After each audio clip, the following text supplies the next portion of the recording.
So, the original invitation was simple, clear, and good. To love the Lord your God with all your heart, with all your soul, and with all your mind. And to love your neighbor as yourself. It cut through the rules. It challenged the religious experts. It invited us to serve God and one another.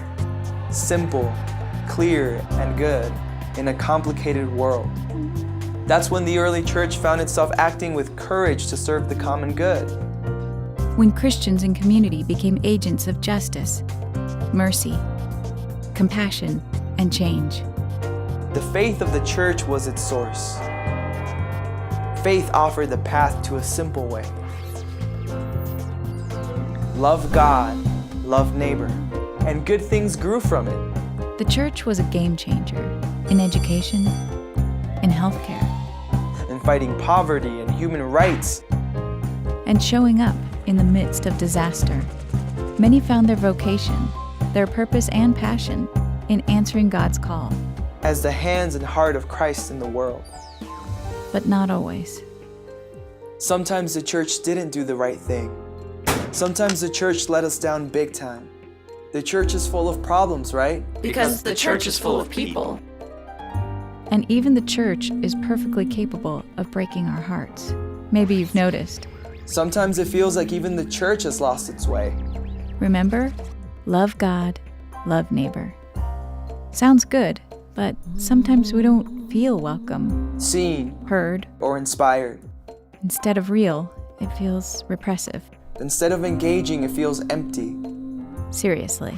So we have a right to ask, is this still a place where I can make a difference? Is this a place where my gifts and my voice will be honored? And where I can be a leader. Is the church still a game changer? Or has it just totally lost us?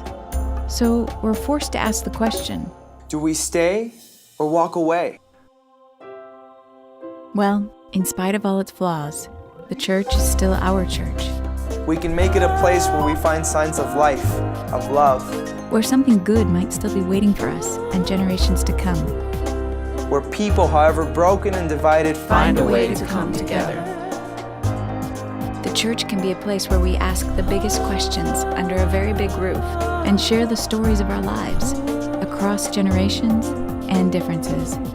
So what do we do now? What will you do? Maybe what we all need to do now is take a step back.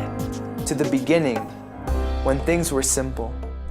When once again, we bring heart, soul, and mind to be agents of justice, Mercy, compassion, diversity, change. renewal.